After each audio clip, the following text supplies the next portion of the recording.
ارتكبت على الخطا غير حسر وعدد لك أشكو فيه يا سيدي خير النبي. ഒരു വിഭാഗം ആൾക്കാർ ചൊല്ലിയ ഇങ്ങനെയാണ്: കുറ്റാമെന്ന വാഹനമിൽ അറ്റാമില്ല ഞാൻ കേറി തങ്ങളോടന്യായമാം സയ്യിദി ഖൈറൻ നബി. ഒരാളുടെ പാട്ടിന്റെ അർത്ഥം അത് ഓലെന്നെ എഴുതിയതാ, ഞാൻ എഴുതിയല്ല. ഇർതകബ്തു അലൽ ഖാത്ത, ഖത്ത് തെറ്റുകൾ അട്ടിട്ട് ഞാൻ അതിന്റെ മുകളിലാണ് നബിയെ കയറി നിൽക്കുന്നുണ്ട്. നമ്മൾ തെറ്റിട്ട് അട്ടിട്ട് അതിന്റെ മുകളിൽ കയറിക്കല്ല, താഴത്ത് കിടക്കലല്ലേ. പരമാവധി ഇങ്ങോട്ട് ഇറങ്ങാനല്ലോ നോക്കുന്നത്, ബല അങ്ങോട്ട് കയറാൻ നോക്കുക.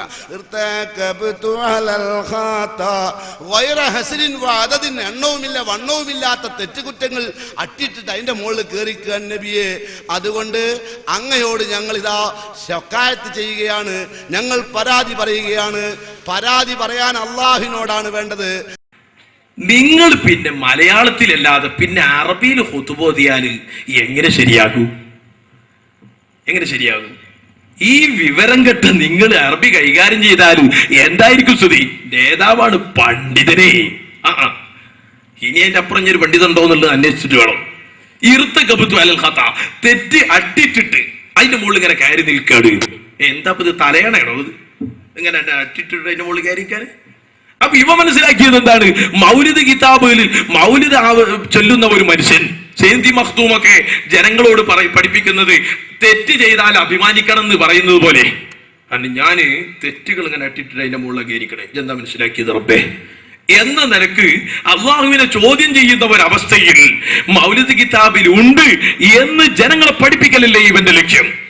മൗലിദിലുണ്ടോ അങ്ങനെ വാക്കിന്റെ അർത്ഥം? ഉണ്ടോ? എല്ലാരും മനസ്സിലാക്കണം. ഇർതകബ്തു അലൽ ഖതാ എന്ന് പറഞ്ഞാൽ അതിന്റെ അർത്ഥം എന്താണ്? ആലങ്കാരിക പ്രയോഗമാണ്. ഇർതകബ്തു, ഞാൻ വാഹനം കയറി, അലൽ ഖതാ, തെറ്റിന്റെ മുകളിൽ എന്ന് പറഞ്ഞാൽ തെറ്റാകുന്ന ഒരു വാഹനപ്പുറത്ത് ഞാൻ കയറിയിരിക്കുന്നു, അഥവാ ഞാൻ തെറ്റ് ചെയ്തിരിക്കുന്നു. ഗൈറ ഹസ്രിൻ വഅദദ്, എണ്ണമില്ലാത്ത വിധം അനേകം തെറ്റ് ഞാൻ ചെയ്തിരിക്കുകയാണ്. ലക അഷ്കൂ ഫീഹി യാ സയ്യിദി ഖൈറൻ നബി, ഞാൻ ചെയ്തു പോയ അബദ്ധങ്ങളുടെ വിഷയത്തിൽ, തെറ്റുകളുടെ വിഷയത്തിൽ അതിൽ നിന്നോട് നബിയെ, അങ്ങയോട് ഞാൻ അന്യായം പറയുന്നു. അള്ളാഹുവാണ് പുറത്തു തരുന്ന ആള്. പാവപ്പെട്ട എന്റെ ദോഷം പുറത്തു തരുന്ന വിഷയത്തിൽ തങ്ങൾ അള്ളാഹുവിനോടൊന്ന് റെക്കമെൻഡ് ചെയ്തു തരുമോ? റസൂലുള്ളാഹിനോട് അന്യായം പറയുന്നു.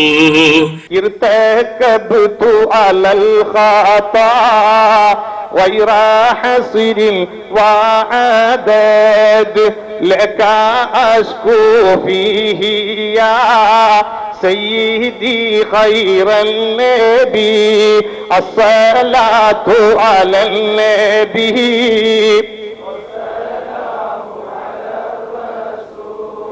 الشفيع الأبطحي والحبيب العربي. كنت منا وهنم അറ്റനില്ല കെറിഞ്ഞാൽ തങ്ങളോടന്യായമായി സയ്യിദി ഖൈറൽ നബി അസ്സലാത്തു അലൽ നബി വസ്സലാമു അലർ റസൂൽ والحبيب العربي. الشفاعة هب لنا في القيامة مشفقا واغلنا إلا يا سيدي خير النبي الصلاة على والسلام على الرسول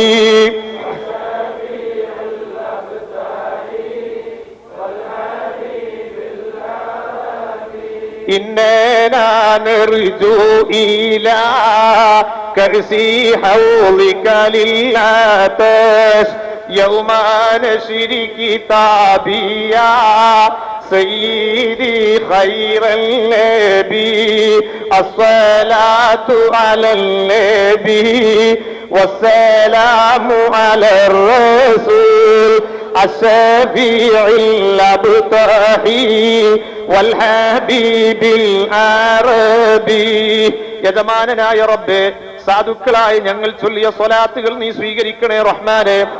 ഹബീബായ സയ്യിദുനാ മുഹമ്മദുർ റസൂലുള്ളാഹി അവിടുത്തെ പരിശുദ്ധമായ ഹദ്റത്തിലേക്ക് ഫുഖറാക്കളായ ഞങ്ങളുടെ എളിയ ഹദിയായി സ്വലാത്തിനെ നീ എത്തിക്കണേ റഹ്മാനെ. അവിടുത്തെ നോട്ടം ഞങ്ങളുടെ ഖൽബിലേക്ക് നീ വിട്ടുതരണം റഹ്മാനെ. അവിടുത്തെ മദത് ഞങ്ങൾക്ക് ദുനിയാവിലും ആഖിറത്തിലും നൽകണം റഹ്മാനേ. ഇർതകബ്തു അലൽ ഖതാ ഗൈറ ഹസ്രിൻ വഅദദ് ലക അഷ്കൂ ഫീഹി യാ സയ്യിദി ഖൈറൽ നബി. ഓ ഹബീബായ നബിയേ, ഞാൻ ഒരുപാട് തെറ്റ് ചെയ്തു പോയ പാപിയാണ്. പാപത്തിന്റെ ഭാണ്ഡം പേറി എന്റെ ചുമല് വല്ലാതെ കനത്തു പോയിട്ടുണ്ട് നബിയേ. ആ പാപങ്ങൾ മുഴുവനും അങ്ങയുടെ മുന്നിൽ ഞാൻ ആവലാതി സമർപ്പിക്കുകയാണ്. എന്റെ ദോഷങ്ങൾ എനിക്കൊന്ന് പുറത്തു കിട്ടണം നബിയേ. ഹബീബായ തങ്ങളോട് നേരിട്ട് പൊറുക്കലിനെ തേടുകയല്ല ചെയ്തത്, റസൂലുള്ളാഹി തങ്ങളോട് ആവലാതി പറയുകയാണ് ചെയ്തത്.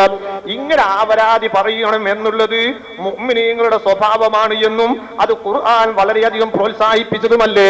മുനാഫിഖീങ്ങളും മുഅ്മിനീങ്ങളും തമ്മിലുള്ള ഡിഫറൻസ് ഖുർആൻ പഠിപ്പിച്ചില്ലേ? മുഅ്മിനീങ്ങളായ ആളുകളുടെ സ്വഭാവം എന്താണ്? വലൗ അന്നഹും യളമു അൻഫുസഹും ജാഊക വസ്തഗ്ഫിറുല്ലാഹ വസ്തഗ്ഫറ ലഹുമുർ റസൂലു ലവജദുല്ലാഹ തവ്വാബർ റഹീമാ. നബിയെ, തെറ്റ് ചെയ്ത് ദോഷം ചെയ്ത് ശരീരത്തെ ആക്രമിച്ചു പോയ പാപങ്ങൾ അവർ തങ്ങളെ സമീപിച്ച് തങ്ങളോട് അവരുടെ സങ്കടം പറയും, ആവലാതി പറയും. ആ സമയത്ത് അവരുടെ ആവലാതി സ്വീകരിച്ചുകൊണ്ട് അവർ റബ്ബാകുന്ന എന്നോട് നേരിട്ട് പൊറുക്കലിനെ തേടും. നിങ്ങൾ അവർക്ക് വേണ്ടി, നിങ്ങളും അവർക്ക് വേണ്ടി പൊറുക്കലിനെ തേടും. എന്നാൽ വജദുല്ലാഹ തവ്വാബർ റഹീമാ, അവരുടെ തൗബ അല്ലാഹു സ്വീകരിക്കും, ഉറപ്പ് തന്നെയാണ് നബിയേ. മുഅ്മിനീങ്ങൾ ചെയ്യേണ്ട പണി അതാണ്. തെറ്റുപറ്റിപ്പോയാൽ റസൂലുള്ളാഹിനോടും പൊറുക്കലിന് മാപ്പ് ചോദിക്കണം, അള്ളാഹുവിനോടും മാപ്പ് ചോദിക്കണം. ആ സമയത്ത് റസൂലുള്ളാഹി നമ്മുടെ ആവലാതി കേട്ടിട്ട് റബ്ബിനോട് മാപ്പ് ചോദിക്കും. അതാണ് മുഅ്മിനീങ്ങളായ നമ്മൾ ചെയ്യുന്നത്.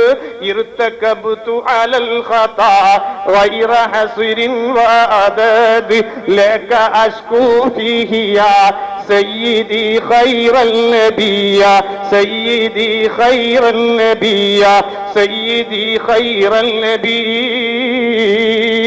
ഹബീബായ നബി സല്ലല്ലാഹു അലൈഹി വസല്ലമ തങ്ങളോട് നാം സങ്കടം പറയുകയാണ്. എന്നാൽ ഖുർആനിൽ മുഅ്മിനീങ്ങളും കാഫിറുമല്ലാത്ത നടുക്ക് നിന്നിട്ട് ഡബിൾ ഗെയിം കളിക്കുന്ന ഒരു ടീമുണ്ട്, മുനാഫിഖീങ്ങൾ എന്ന് പറയുന്ന ടീം. കാഴ്ചയിൽ മുസ്ലിമാണ്, പക്ഷേ ഉള്ളിൽ കാപട്യമാണ്. ആ വിഭാഗത്തെ സംബന്ധിച്ച് ഇന്നത്തെ ഖതീബ് ഇശാ നിസ്കാരത്തിൽ ഓതിയ സൂറത്ത് കേട്ടിട്ടില്ലേ? ഇന്നൽ മുനാഫിഖീന ഫിദ്ദർക്കിൽ അസ്ഫലി മിനന്നാർ. അവർ നരകത്തിന്റെ ഏറ്റവും വലിയ അടിത്തട്ടിലാണ് കേട്ടോ. നരകത്തിന്റെ ഏറ്റവും അടിയിലെ തട്ടിലാണ് മുനാഫിഖീങ്ങൾ കിടക്കുന്നത്. അത്രയും വെറുത്തൊരു വിഭാഗമാണ് പടച്ചോന്. ആ മുനാഫിഖീങ്ങളുടെ സ്വഭാവം ഖുർആൻ പഠിപ്പിക്കുന്നു. ലബ്ബൗറൂസഹും, അവരങ്ങ് തലതിരിച്ചു കളയും കേട്ടോ. ആ ഭാഗം അവർ പരിഗണിക്കില്ല. ഇത് മുനാഫിഖിന്റെ സ്വഭാവമാണ്, മുഅ്മിനിന് പറ്റൂല. മുഅ്മിനിന്റെ സ്വഭാവം എന്താണ്? ഹബീബിനോട് ആവലാതി പറയലാണ്.